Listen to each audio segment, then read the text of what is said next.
कल इवनिंग में शोपियान पुलिस को एक इत्तला मिली थी कि मनिहाल विलेज में 4 टेररिस्ट छिपे हुए हैं।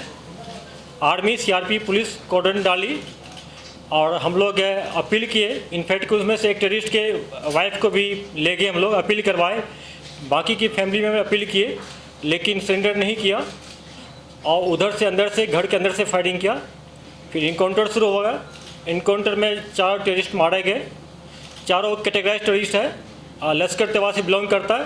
हालांकि अपने आप को सो कॉल्ड लश्कर मुस्तफ़ा बोलता है, लेकिन हम लोग टीआरएफ, पेप, एलईएम को उतना तरजीह नहीं देते हैं। ये फेक नेम्स हैं, ये सब ऑफशूट है एलईटी का, कोई जैश मोहम्मद का। तो ये सारे हमारे कैटेगराइज हमारे लिस्ट में ये एलईटी के नाम पर है। 3 पिस्टल एक के मिला है। मैं चारों का नाम बताता हूँ। एक है रईस अहमद भट्ट जो अक्टूबर लास्ट ईयर से एक्टिव था। दूसरा है आमिर सफ़ी मीर जो फरवरी 2021 से एक्टिव हुआ इसी साल। याकीब अहमद मलिक है जो दिसंबर लास्ट ईयर से एक्टिव हुआ है। और आफ्ताब अहमद वानी जो लास्ट ईयर नवंबर से एक्टिव हुआ है। फ्रेंड्स, इस साल अभी तक 9 इनकाउंटर्स हुए हैं, जिसमें से कि एक नॉर्थ कश्मीर बाकी साउथ कश्मीर हुआ है। और इस 9 इनकाउंटर टोटल 19 टेररिस्ट मारे गए। इस 19 में से 9 जो है 9 सिर्फ शोपियान डिस्ट्रिक्ट का है और 2 टॉप क्लास का कमांडर है। एक अलवदर का जो गनी ख्वाजा मारा गया था सोपुर में, और एक सज्जाद अफगानी मारा गया था जैश मोहम्मद का। 2 टॉप कमांडर हैं। टोटल 18 टेररिस्ट रैंक में नए लड़के ज्वाइन किए हैं, जिससे 18 में से 5 इनकाउंटर में मारे गए हैं। 3 अरेस्ट हुआ है, बाकी फील्ड में एक्टिव है। उनके पेरेंट्स से भी हम लोग अपील कर रहे हैं कि उनको वापस लाएं। कुछ पाइपलाइन में है, शायद वापस भी आ जाएगा। और इसके अलावा हम लोग के करीब 7 ऐसे यूथ था जो कि ज्वाइन कर चुका था, उनको फैमिली के हम लोग हेल्प से वापस लाए हैं। और हम लोगों पर पुलिस सिक्योरिटी फोर्स और पेरेंट्स काफ़ी ट्रस्ट बढ़ा दिए हैं। और कल भी हम लोग एक्सपेक्ट कर रहे थे कल रात में 2 बजे की सरेंडर कर जाएगा। काफ़ी अपील हो रहा था फैमिली की साइड से हम लोग से, लेकिन नहीं हो पाया, उन्होंने नहीं माना। और फिर भी हम लोग लगे हुए हैं। इसके बाद जहाँ तक बात है एसओपी फॉलो करने का, हम लोग पूरी तरह इसको फॉलो, जैसा कि आप लोग पहले बोले थे हम लोग कि जनवरी में पहला पीसी में कि हम लोग का फोकस रहेगा खास करके जो लोकल टेररिस्ट है जो हमको सरेंडर कराएं, चाहे ड्यूरिंग इनकाउंटर हो या बिफोर इनकाउंटर। तो ये हम लोग प्रोसेस में लगे हुए हैं। एसओपी का फॉलो हो रहा है। सिक्योरिटी फोर्स बहुत प्रोफेशनली वे से ढंग से काम कर रही है। और इसका ही नतीजा है कि इस साल 19 मिलिटेंट मारे गए। उस 19 में से कोई भी सिविलियन का डेथ नहीं हुआ है। ये फैक्ट है कि हमारे एक आर्मी के जवान का देहांत हो गया था, शहीद हो गए थे आईडी ब्लास्ट में।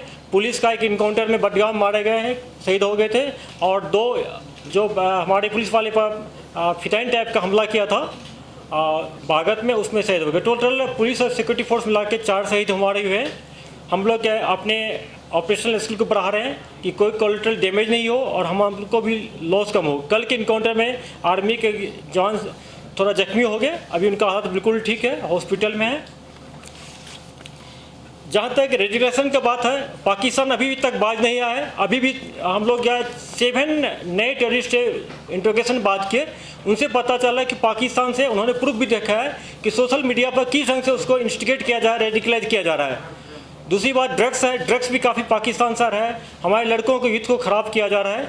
इससे मैं पेरेंट्स से अपील करता हूँ कि अपने बच्चों को संभाल रखें, उनसे काउंसलिंग कराएंगे। अगर कोई बच्चा किसी का, अगर बेटा हो चाहे लड़कियां हो, अगर ड्रग्स लेती है, हमारे पुलिस का जो हॉस्पिटल है ड्रग्स डिटेंशन सेंटर, वहां जाए, उसको हम लोग पूरा हेल्प देंगे, करेंगे, उनको मिनिस्ट्री में लाएंगे।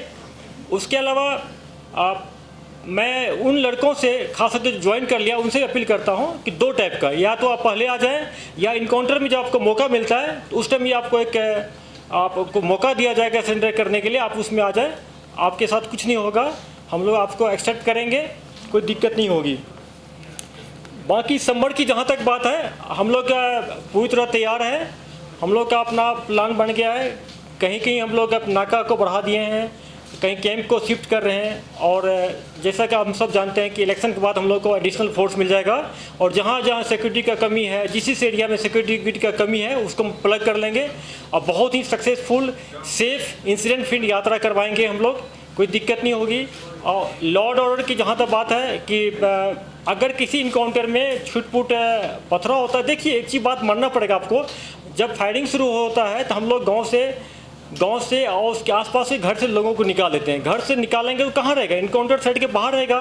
तो इसका मतलब ये नहीं होता है कि वहाँ पर जुलूस जमा हो गया। ये लोग उसी गाँव के होते हैं, उसमें से 5-10 कुछ मिसक्रिएंट होता है जो पत्थर मारता है, उसको हम लोग ठीक से हैंडल कर रहे हैं। जिसका उसमें वीडियो में प्रूफ आता है या पिक्चर आया, उसको अरेस्ट करेंगे हम लोग। कुछ को पीएसए में बुक किए हैं और आगे भी करेंगे। लेकिन ऐसा कोई वारदात नहीं हो रही है कि दूसरे गांव से लोग आके ज्वाइन कर रहे हैं पत्थरबाजी में। इसी कोई सीरियस नहीं है। मैं आप लोगों से अपील करता हूं कि इनको ज़्यादा इस बात को ज़्यादा ऐसा माहौल नहीं क्रिएट करें, फॉल्स नैरेटिव नहीं फैलाएं कि पथराई बढ़ गया है। जहां भी हो रहा है अंदर कंट्रोल कर रहे हैं हम लोग, बहुत ढंग से इसको कंट्रोल करेंगे, कोई दिक्कत नहीं होने देंगे। ड्रग्स की बात है, मैं आप लोगों से भी फिर से अपील करता हूं कि आप लोगों की मीडिया फ्रेटर्निटी का ये ड्यूटी बनता है कि पेरेंट्स को और यूथ को अपील करें, उनको इस बीमारी से बचाएं।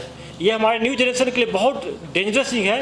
सिर्फ ड्रग्स से लोग मिलिटेंसी ज्वाइन नहीं करता, बल्कि बहुत सारे सोशल इविल है, क्राइम जो है उसमें भी इन्वॉल्व होता है, पढ़ाई छोड़ता है। हम लोगों का पुलिस का, सिक्योरिटी फोर्स का पूरा जोर रहेगा इस साल कि हम लोग माहौल को अच्छा बनाए।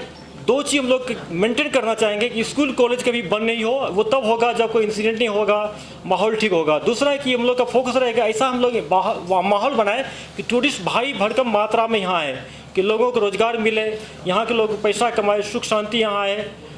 अब मैं कल शाम को आई थी पुलिस की तरफ से, और आप लोग सब इस चीज़ से भी बिल्कुल वाकिफ़ हैं कि पुलिस, सीआरपीएफ और आर्मी के अंदर बिल्कुल 100% तालमेल है। तो बताए हुए प्लान के हिसाब से तीनों फोर्सेस अपने अपने प्लान के हिसाब से लोकेशन पर गई हैं। लोकेशन पर पहुंचने के बाद जैसे आईजी साहब बता रहे थे, सबसे पहले एक ही हमारी बटालियन से ही जो कि 44 RR है, वो जाके उसकी फैमिली तक पहुंची है। उसकी फैमिली, उसकी वाइफ को, उसके बच्चे को लेकर इनकाउंटर साइट पर गए हैं। 34 RR को उन्होंने उसको हैंड ओवर किया है, और 34 RR ने फिर इन लेडी को आगे बढ़कर पहले सरेंडर अपील कराई है। उसके बाद उसके बच्चे को भी फैसिलिटेट किया है, जो कि 4 साल का था, कि शायद उसके कहने से वो वापस आएगा। अभी हमें ये पता लग रहा है कि आकिब तो वापस आना चाह रहा था, पर अंदर बैठे हुए 1-2 और जो थे उन्होंने इसको रोक लिया था। तो शायद अगर वो आ जाता अपने दिमाग से तो शायद हम उसको बचा लेते। उसके बाद उसके ब्रदर इन लॉ को भी हमने आगे किया, उसने भी जाके उसको सरेंडर अपील के लिए कोशिश करी है। यही चीज़ तब भी हमारे को पेश आई, और तभी अगर आप देखेंगे रात से लेकर हम सुबह तक इसीलिए डिले कर रहे थे कि हम जितना हो सके कोशिश करें और सरेंडर ले सकें। पर जब वो सारी चीज़ें फेल हो गई और अंदर से फायर तेज़ हो गया, तब हमारे पास कोई चारा नहीं था कि अब हम अपनी अगली कार्रवाई कर सकें। तो आपके ज़रिए, मीडिया भाइयों के ज़रिए यही पैगाम हम सब की तरफ से, आईजी साहब की तरफ से और कोर कमांडर साहब की तरफ से, मेरी तरफ से, कि जो भी सरेंडर के लिए आना चाहता है लास्ट मोमेंट तक, सारी की सारी सिक्योरिटी फोर्सेस लोकल लड़कों के लिए कमिटेड हैं। अगर लास्ट मिनट तक भी हमारे पास होगा, हम अपनी जान की परवाह ना करते हुए फिर भी सरेंडर लेंगे। मेरे एक लड़के को जो 34 RR का था, जिसको गोली लगी है, वो गोली भी इसीलिए लगी है क्योंकि वो कवर लेकर आगे जाके उसको लाने की कोशिश कर रहा था। अगर हम ये सब ना करते तो शायद ये इनकाउंटर आधा घंटा भी ना चलता। तो पहला पॉइंट ये है। दूसरा पॉइंट ये है कि जैसे आईजी साहब बता रहे थे, काफ़ी लड़के भारी तादाद में इनडायरेक्टली हमारे तक अपने पैगाम पहुंचा रहे हैं कि वो वापस मेन स्ट्रीम में आना चाह रहे हैं, पर उनके एक आध कोई रिंग लीडर होते हैं जो उनको रोकते हैं। तो आपके ज़रिए अगर हमारा ये पैगाम गांव-गांव तक जाए कि जो भी वापस मेन स्ट्रीम में आना चाहता है, हम उसको बहुत खुशी से वापस शामिल करना चाहेंगे। सारी सिक्योरिटी फोर्सेस उसके लिए भी कमिटेड है। लास्ट मैं 34 RR, 2 सेक्टर RR, सीआरपीएफ और जेकेपी जो कि बिल्कुल एलीट पुलिस फोर्स बन चुकी है, उन सबको कोर कमांडर साहब की तरफ से, मेरी तरफ से बहुत बहुत धन्यवाद कहना चाहूँगा, क्योंकि इतने प्रोफेशनल तरीके से जो आजकल ऑपरेशंस हो रही हैं वो तब तक नहीं हो सकती जब तक टोटल समन्वय ना हो। Thank you. देखिए, पाकिस्तान हरदम चाहेगा इन्फ्लेशन को बनाए रखने के लिए, इसमें कोई दो राय नहीं है। अगर एलसीस नहीं है, आईबी के थ्रू चाहेगा या नेपाल के थ्रू चाहेगा, हम लोग कोई तो अलर्ट है। जहाँ तक कि मिलिटेंट नाका अटैक करने की बात है, मिलिटेंट देखिए अभी भी 200 टेररिस्ट है कश्मीर में। तो ये एक्सपेक्ट करना कि मिलिटेंट साइड से कोई कार्रवाई नहीं होगा, ये ठीक नहीं है। वो प्रयास करेगा, बहुत सारे को हम लोग प्रिवेंटिव इंटेलिजेंस के थ्रू रोक लेते हैं, लेकिन जो ट्राई करेगा उसको न्यूट्रलाइज करेंगे हम लोग, इसमें कोई कमी नहीं रखेंगे। सिक्योरिटी ग्रिड की जहाँ बात है, आर्मी, सीआरपी, पुलिस सब मिलके लगी हुई है। कुछ हमारे फोर्स इलेक्शन के लिए गए हुए हैं, वहाँ पर कुछ कमियां हैं, लेकिन बहुत जल्दी उसको प्लग कर लें। जब यात्रा होती है, इलेक्शन होता है, ट्रेडिशनल फोर्स नाका लगाया जाता है, लगाया जाएगा, ये कोई नई चीज़ नहीं है। जहाँ बीमारी बहुत ज़्यादा होता है तो लंबा ट्रीटमेंट चलता है, ठीक है ना। ये बहुत बड़ी बीमारी है। पंजाब में as a society, as a Punjab police को बहुत मेहनत करना पड़ा। हम लोग बहुत मेहनत कर रहे हैं इसमें, जैसा कि डी साहब ने 2 दिन पहले अपील किया था आप लोगों से, आप लोग की बहुत इसमें कंट्रीब्यूशन करना पड़ेगा।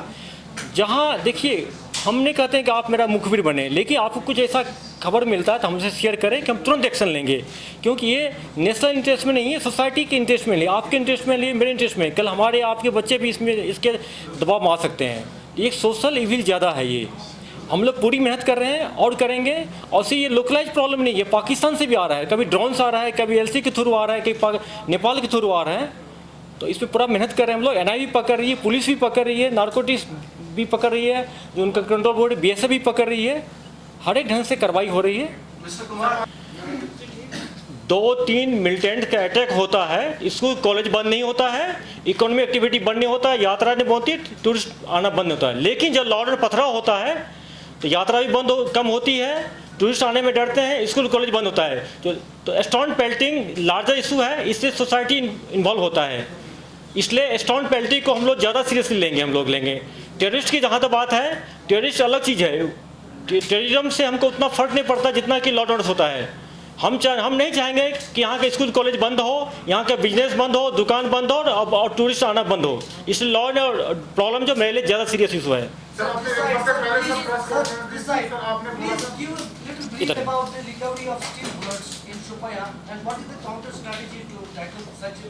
Which blood? एपी राउंड जो है कोई नई बात नहीं है। आपको पता है कि इसके लिए 4 लेवल 4 का बीपी पैलेट्स होना चाहिए। हमारे पास कुछ है और कुछ हम लोग प्रिपेयर कर रहे हैं। और ऐसी बात नहीं है कि आप पहले प्रोटेक्टिव गियर नहीं था, हेलमेट नहीं था, पैड नहीं था तो लोग क्रिकेट नहीं खेलते, फिर भी खेलते थे। पहले ऑपरेशन नहीं होता था। हम लोग जो यंग एसपी थे तो बुलेट गाड़ी नहीं था, फिर भी चलते थे हम लोग। ये हमारे लिए इशू नहीं है कि मिलिटेंट के पास एपी राउंड है कि क्या कौन सा हथियार है। हमारे लोग बहुत प्रोफेशनल हैं, बहुत हिम्मत वाले हैं, ब्रेव हैं, उसका मुकाबला करेंगे और उसको न्यूट्रलाइज करेंगे। देखिए, डैमेज जो होता है ये हम लोग आग लगाने से नहीं होता है। मिलिटेंट भी के पास बहुत सारा ग्रेनेड होता है। जब फायरिंग होती है हम लोग टीयर स्मोक सेल डालते हैं, ग्रेनेड लॉन्च करते हैं, यूपीजेल मारते हैं, उससे आग लगती है। कोई आग लगाता नहीं पूरा। जहाँ कंजेस्टेड घर होता है वहाँ एक से ज़्यादा टारगेट हाउस से ज़्यादा घर जलने के चांस रहता है, हुआ भी है, उसको अनअवॉइडेबल सिचुएशन होता है। उसके लिए हम लोग फायर ब्रिगेड व्हीकल को नज़दीक लाते हैं। आप देखे होंगे कि लास्ट इनकाउंटर में शोपियन में हुआ था, कितना अच्छा हुआ था कि ठीक है 3 हाउसेज जल गए, लेकिन उसके बगल में मस्जिद शरीफ से उसमें एक भी चिंगारी नहीं लगा, क्योंकि हम लोग पहले से 500 व्हीकल लेकर रखे हुए थे, उसको लोकलाइज रखे, बाहर नहीं बढ़ने दिए। तो ये हम लोग के लिए इस क्वालिटी डैमेज को हम लोग कम कर सकते हैं, रोक नहीं सकते हैं। और इसमें जोशी साहब कुछ बोलना चाहेंगे ऐड कीजिए। सबसे पहले आप लोग ये भी देखते होंगे, हर ऑपरेशन से पहले सबसे पहली कार्रवाई as a matter of SOP ये होती है कि जितने सिविलियंस हैं हम उनको बाहर निकालते हैं। उसके बाद इमीडिएटली हम लोग अनाउंस करना शुरू करते हैं कि आप भी बाहर आ जाइए। तो मैं आपके ज़रिए तमाम सोसाइटी को ये भी कहना चाह रहा हूँ, अगर उसी लेवल पर कोऑपरेशन हो जाए तो फायरिंग शुरू नहीं होगी, और फायरिंग शुरू नहीं होगी तो आग लगने के चांसेस भी कम हो जाते हैं। जैसे कि साहब कह रहे हैं, पिछली बारी शोपियाँ में 3 घर थे, तीनों घर double storey, triple storeyed, in fact एक के साथ एक लगे हुए। एक घर के अंदर हाइड है, तीनों घर कनेक्टेड है, वो कभी इधर जा रहा है कभी उधर जा रहा है। फायरिंग इसलिए पूरे घर में फैल रही है। और इस टाइम के ऊपर सब ने घर के अंदर घास को 3-3 मंजिला स्टोर करके रखा हुआ है। उन तीनों घरों में इतनी आग थी क्योंकि वो सारी घास ने आग पकड़ी हुई थी। और उसके बाद हमारा ध्यान ज़्यादा ये था कि वो आग बुझे, बजाय इसके कि हम लोग ऑपरेशन को पूरा कर सकते। तो एसेंशली मैं 2 पॉइंट को दोहरा रहा हूँ। ये आग इसलिए लगती है क्योंकि वो एक प्रोफेशनल हैजर्ड है, और वो अवॉइड इस तरह हो सकती है कि अगर सोसाइटी कोऑपरेट करके, जिस तरह हम जब अनाउंस करते हैं वो उसी टाइम पर उसको बाहर लाने की कोशिश करें हमारे साथ, तो फायरिंग होगी नहीं। और इंसेंडिनरी नेचर होती है मोस्ट ऑफ द राउंड्स की, जिसकी वजह से आग लगती है। कुछ एक मिसक्रिएंट्स भी होते हैं टेररिस्ट के अंदर ही, जो कि उस टाइम के ऊपर अभी मैं ये बिल्कुल आपको कंफर्म नहीं कर सकता, आईजी साहब चेक करा रहे हैं कि एक आध मिसक्रिएंट जो टेररिस्ट होता है वो खुद भी आग लगा देते हैं, पर उसका फिर बाद में इल्ज़ाम आप लोगों की तरफ से काफ़ी लगता है। Thank you.